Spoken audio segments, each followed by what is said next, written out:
Suami bunda itu tipe narsistik dan gak mau disalahkan? Baik, jangan nyerah bun. Begini cara menaklukkannya. Assalamualaikum warahmatullahi wabarakatuh. Ya, buat sahabat bunda yang punya suami tipe narsistik, ya tipe yang gak suka disalahkan, ya sok merasa benar sendiri, arogan, merasa paling hebat, gak mau kalah, dan suka menyalah-nyalahkan bunda. Saya tahu bun, dan bisa membayangkan gimana rasanya ada di posisi bunda. Ya mungkin bunda merasa setiap hari itu harus makan hati, ya hidup bersama suami tipe yang semacam ini. Ya intinya yang bikin kita itu paling sakit hati adalah fakta bahwa suami narsistik itu meskipun jelas-jelas terbukti bersalah, mereka itu nggak akan mau ngaku. Bahkan mereka akan balik untuk mencari-cari kesalahan istri sebagai alasan dia berselingkuh. Pokoknya buat suami narsistik itu mereka nggak pernah salah pun. Dan kalau mereka sampai salah, dia itu akan jadikan istri dan orang-orang di sekitarnya sebagai penyebab kesalahan mereka. Misalnya nih, suami bunda kepergok selingkuh dan bunda punya rekaman videonya, punya fotonya, punya bukti chatnya, punya rekaman voice note-nya. Bahkan di sini bunda melihat dengan mata kepala bunda sendiri perselingkuhan suami bunda. Tapi ya tetap aja, ketika bunda mengkonfirmasi ke suami akan terus mengelak, ya mengingkari, bahkan balik untuk menyalahkan bunda dan menganggap bunda di sini sebagai penyebab dari perselingkuhannya. Nah, itu adalah karakter khas suami tipe narsistik. Ya memang kadar keparahannya itu beda-beda tiap orang ya bun. Tapi derita istri yang hidup bersama suami tipe semacam itu ya sama. Kira-kira suami semacam ini sebaiknya ditinggalkan aja atau dipertahankan? Baik, untuk pertanyaan ini saya kembalikan kepada bunda. Kalau memang sudah tidak tahan dan tidak ada lagi kedamaian untuk hidup bersama suami tipe ini, maka sangat wajar bila suami seperti ini tuh ditinggalkan bun. Banyak istri yang lebih plong dan bahagia setelah tidak lagi tinggal bersama suami narsistik. Tapi kalaupun bunda masih ingin bertahan, itu juga tidak masalah. Hanya saja bun, ada beberapa konsekuensi yang perlu bunda jalani ketika hidup bersama suami narsistik. Yang pertama, yaitu bunda tidak boleh berharap dibahagiakan sama suami tipe ini, karena yang dia pedulikan itu adalah kepuasan egonya sendiri. Nah, karena itu konsekuensinya kalau bunda ingin bertahan dengan suami seperti ini, maka bunda wajib memiliki banyak sumber kebahagiaan selain suami bunda. Bunda wajib bisa membahagiakan diri bunda sendiri tanpa campur tangan suami tipe ini. Nah, lalu yang kedua, bunda pahami ya, bahwa suami tipe narsistik itu hanya mau dirinya superior di depan siapapun, apalagi di depan istrinya. Ya dia tidak mau terlihat salah maupun kalah.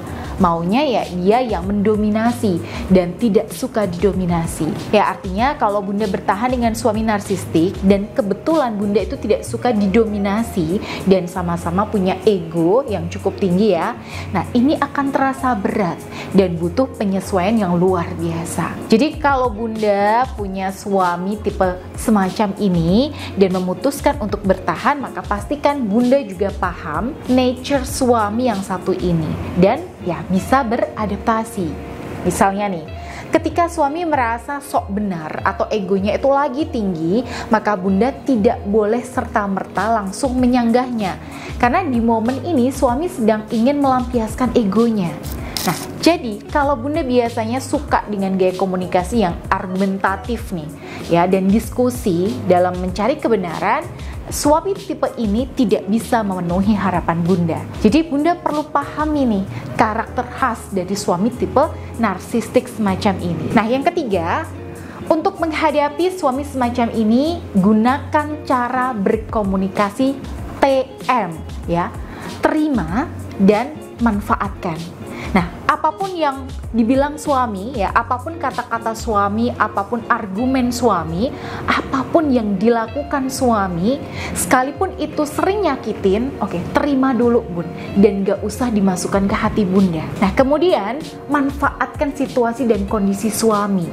Oke, sebelumnya saya kasih contoh dulu, Bun. Ya, ada satu kasus nih. Suami nggak mau mengakui perselingkuhannya meskipun sudah ada bukti kuat bahwa dia selingkuh. Bahkan, dia itu berkilah. Entah itu hanya teman kerja lah, teman bisnis lah, teman lama lah, dan sebagainya.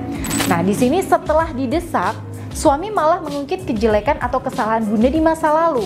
Ya, apapun nih dalihnya, entah Bunda itu dianggap sebagai istri yang suka ngatur, nggak becus jadi istri, nggak becus untuk ngurus anak, boros dan lain sebagainya. Bahkan nih Bun, malah balik nuduh Bunda selingkuh hanya karena pernah ada hubungan kerja yang cukup dekat dengan laki-laki lain. Nah, suami seperti ini ketika semakin Bunda tekan untuk mengaku dengan berbagai barang bukti, dia justru akan balik marah, menunjukkan sikap dingin.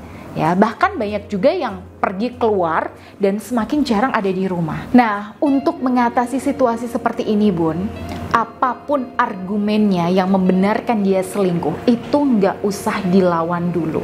Oke, Bunda iyain dulu aja. Mau dia nyalahin Bunda, oke, iyain dulu aja Bun.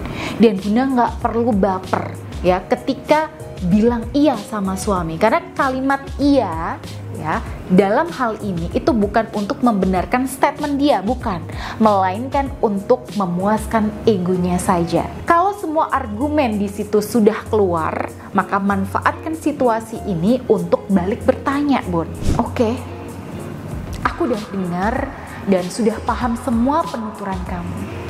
Sekarang kamu inginnya bagaimana? Kira-kira komitmen kamu sama keluarga kita itu seperti apa ke depannya? Kamu kan imam, pemimpin rumah tangga di sini, dan setauku sebagai pemimpin yang baik, kamu akan mendengarkan keinginan orang yang kamu pimpin, dan pasti akan memutuskan yang baik untuk orang yang kamu pimpin.